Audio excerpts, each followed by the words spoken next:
What is going on, people? We are Tottenham TV, back with another match review stream. Spurs kicked off their Champions League campaign with a 1-0 win against Villarreal last night.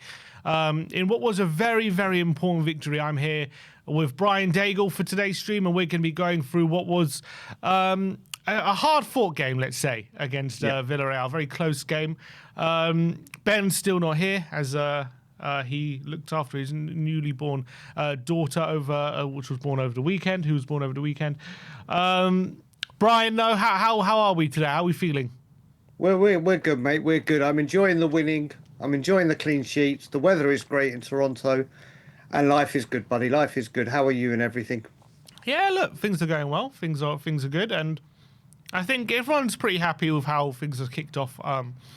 Under Thomas Frank, another win notched up on the board, another 3 points as well, considering everyone's got to understand as well, this is Frank's first ever game managing the Champions League.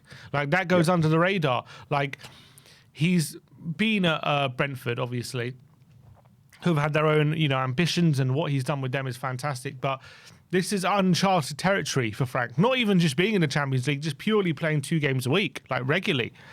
This is uncharted territory, so I'm sure he's going to make mistakes. I'm sure that he's going to have some learning curves over the next few months with this stuff. But obviously, first game, first win, you can't really complain, can you? It's a very good result. What I would say is the performance left, look, I think defensively the performance was really strong, and I think we didn't concede a shot on targets. That was really positive. Yeah. On the ball, still a lot to improve on, but when it comes to balancing the Premier League, Champions League, I think when it came to the team selection, didn't have a massive problem. Made 2 changes from the weekend. I think that's what you should be doing, just keeping things fresh, but having some continuity. Not so you don't want to change too much. So I think he did a good job with the selection. But yeah, it's all about a balancing act, isn't it, Brian? With which we didn't do a good job of last season for one reason or another. And said himself, we didn't prepare properly enough for what was the balancing act in pre-season, and it cost us last season, in terms of all the injuries. So that's what Frank has to kind of get a better handle on, isn't it? It is, and I think what we've got to remember as well, if memory serves me correct, it was Vicario's, Destiny's, I think Van der Ven's as well, and Spence and Bergval's Champions League debut as well. So there's 5 players. Maybe the occasion got to them. Maybe the Champions League and obviously all the grandeur that goes with it may have got to them, which it could have done. So like you said, this is new for Frank. It's new for 5 of the players. It's a learning curve. And as we were saying behind the scenes, just before we came on, when I was doing late night Lillywhite last night, I looked at the first 4 Champions League games. Then we've got Bodo, then we've got Monaco away, then we've got Copenhagen at home. So to get 3 points on the board, and we should be favourites to get 12 out of 12 and have 1 foot pretty much in the next round. So these 3 points, although it wasn't the greatest performance, could be massive for us. Yeah, I completely agree. I think I think these 3 points are crucial, especially with.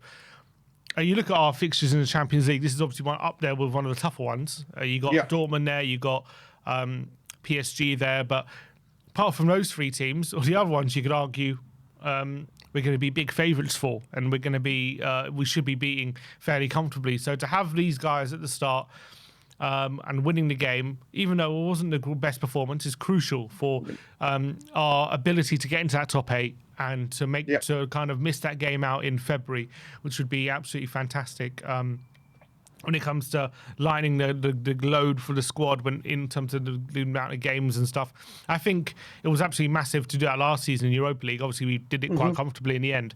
But imagine if we had to play last season, that game in February, with all the injuries that we had. I think there's a good chance we might not have made it. Luckily, we got into that top 8. We ended up skipping that round and playing against RZ in March when we had players back, and we ended up winning. And we ended up winning fairly well. So that made a huge difference. So I think on this occasion as well, being in the Champions League, it's going to make a massive difference to getting into that top 8. So in terms of the game, it got off to the perfect start, didn't it? The own goal after 4 minutes. And you're thinking this is going to be a comfortable day today, but didn't obviously pan out like that. But what were your feelings at the start? First of all, let's talk about the tifo as well. What a beautiful tifo in the South Stand. One of the best ones we've had, isn't it? I think I think the detail with the yellow and blue, I think it was the best one by a country mile. And I love the tweets that have come out and everything comparing it to the Arsenal semi-final, the tea towel that they put out compared to THFC flags deserve enormous credit because that was a work of art. It was a wonderful thing to see, wasn't it? It was. I'm just looking at pictures of it now. It's just absolutely amazing, and I think we know how to do a tifo. We can see, like we've done a few of them now. They've all been absolutely phenomenal, and they've all been really, really brilliant to look at. And if you remember as well against Bodo, we had that sea of white as well when they came out to, which a few of the players have pointed to as something that really just got them going right at the beginning of the game. And look, it got us off to the perfect start, as we said. The goal, obviously, a massive slice of luck. Well worked down the right-hand side. Bergvall puts the cross in. And look, there's no two ways about it, Brian. We just got almightily lucky to get that goal, didn't we? I think, excuse me, I think you could do that cross 100 times and that will never happen. Like, literally, it was a freak occurrence. A free goal. It wasn't the same. You remember when Tim Flowers had that bobble go over him with Stan Collymore years and years ago? It's like 1 in a million chance. It was a howler of almighty proportions. And we got lucky with it. But like I said, good build-up play down the right. And after a 4-minute start, like you said, you probably sat back and thought, right, it's going to be a comfortable day at the office. Let's see what we got. But obviously, it didn't materialise. Yeah, it was. We got that goal, and it looked like, okay, Spurs started really well, and can we this is the position we like to be in the lead, managing the game. But Villarreal, look, they're not they're no mugs. They're not an easy side to play against, and you got to give them credit because they came back into it, and they're definitely, even in the first half, they had some moments, didn't they? Nicolas Pepe was surprisingly causing us quite a lot of trouble down that side. They had Buchanan, your man, who missed a glorious opportunity to make it 1-1. So they had their moments, didn't they, Villarreal? But you got to say, as much as they had moments, they didn't really have many clear-cut opportunities.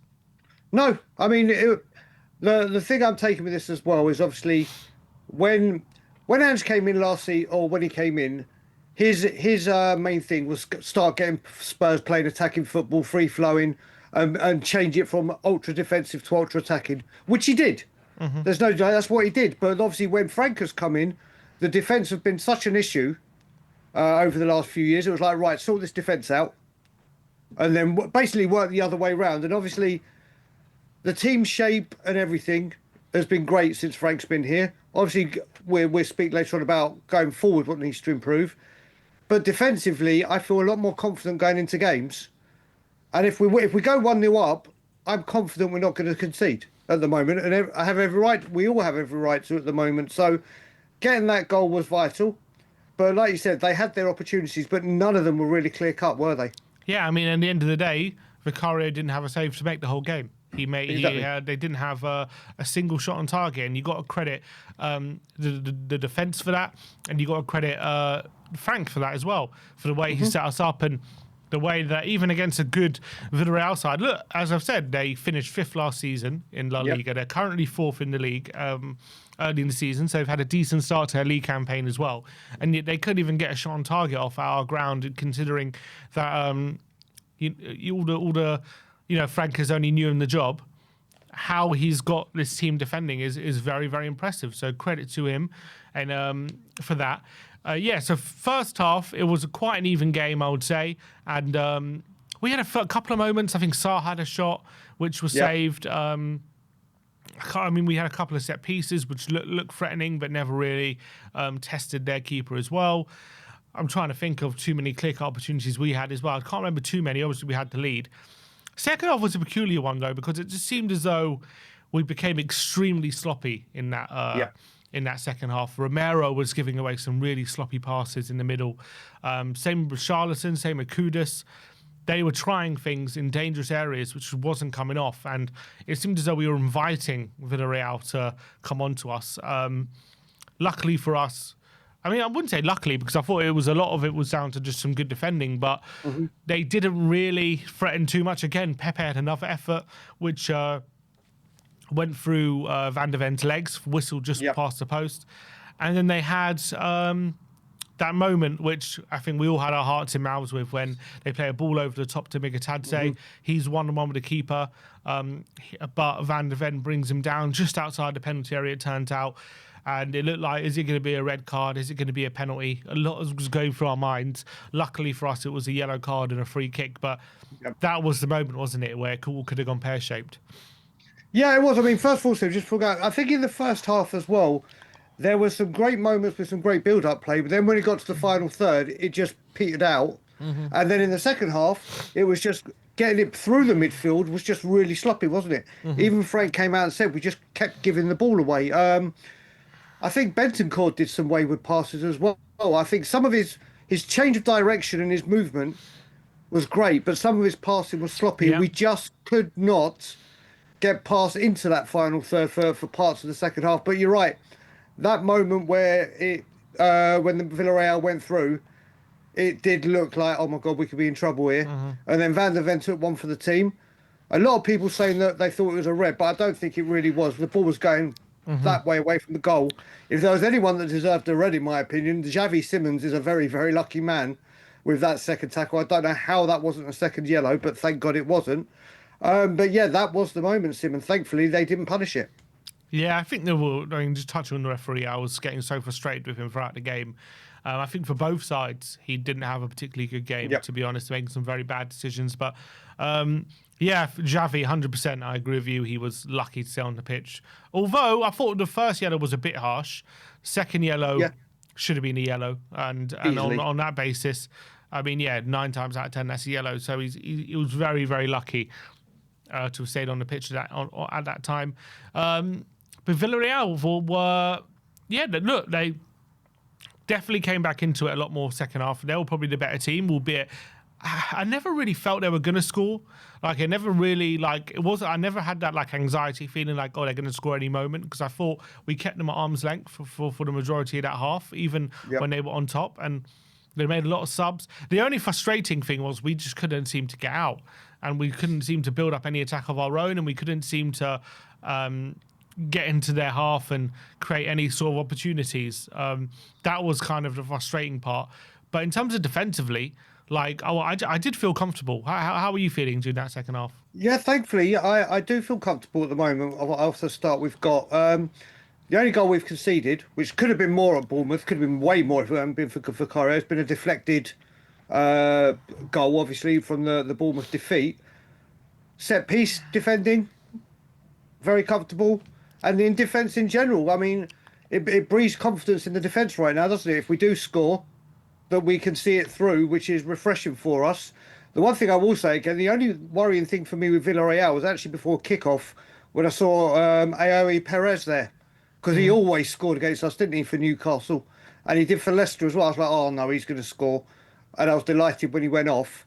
But yeah, thankfully, I mean, I don't know how long it's taken for us to say that we're actually quite relaxed with our defending right now and quite confident. Yeah, I agree. And I was thinking about this, for all the talk about our lack of chances created, which I've obviously been kind of hammering home the point, we're still not creating those chances. The reality is, if you look at the front three, they're all new, aren't they? Simmons, Kudus, and even Richarlison, who didn't even play that much last season, you could say, is kind of like they all got a gel together, don't they? They all need that time. Obviously, Moani's going to come in as well. It's not going to just happen overnight. That is the stuff, those kind of relationships between the front players. Yep. That is actually what takes the most time, because I'm not saying anyone can organise a defence, but that is when a lot of managers, let's say you from down the league, when you appoint an Allardyce or a Deitch, one of these firefighter managers, what's the first thing they do? The first thing they do, shore up the defence. Why is that? It's because that's the easiest thing to organise straight away, and the easiest way to make your team kind of hard to beat, and the quickest way, to make your team a lot more effective in getting points. So it's the quickest way. You can't come in midway through a season and start implementing complicated attacking kind of possession-based systems, because that takes the longest thing to do. And that's the hardest thing to do, which is why it took Guardiola a season to do that. It took Arteta a while to get that implemented, because that's difficult. So at the moment, we're at that stage where we're implementing this, much more solid defensive structure, because that's kind of the basis of the team that Frank wants. A team that's solid at the back, not conceding easy goals. But when it comes to the front line, that's just going to take time, because you need to build relationships. You need to kind of work out what your teammates are going to do and how they like to play and how they like to attack, because defense is very structured. It's kind of everyone does the same thing. There's no subjectivity about it, if you know what I mean. It's like, this is how we structure defense. When you do this, I do that kind of thing. And it's like everyone's on the same page. When I push, you push. Everyone is on the same page defensively. But attacking is different. Every attacker is different.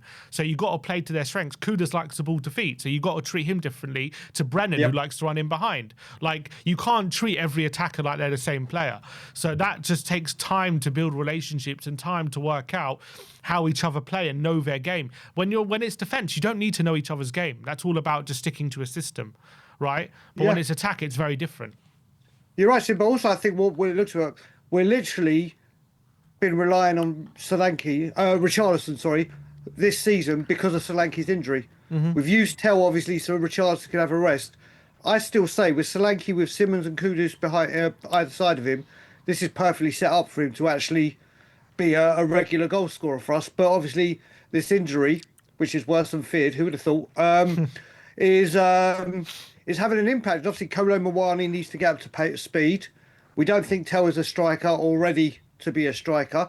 So we are heavily relying on one striker, and that one striker, we have to make sure we wrap in cotton wool so he doesn't pick up an injury. So you're completely bang on. There's two brand new wingers at the moment. I mean, obviously we think Xavi will move centrally at some point, but at the moment he's playing on the wing, and we need to figure that out. Like you said, completely different to the defensive structure. Yeah, and that's just going to take time. And as much as I watch these performances, and when I watch them, obviously it's frustrating to watch the stodgy kind of in possession play that we've had, and it's not exciting to watch. But it's just going to take time and first of all, it's going to take time for those relationships to build up in the forward line. And also, it's going to take time for Frank himself to work out how to get the best out of these attackers. That's not going to happen overnight. That takes time to understand them, understand how they play, what makes them tick, what makes them work, what they want to do.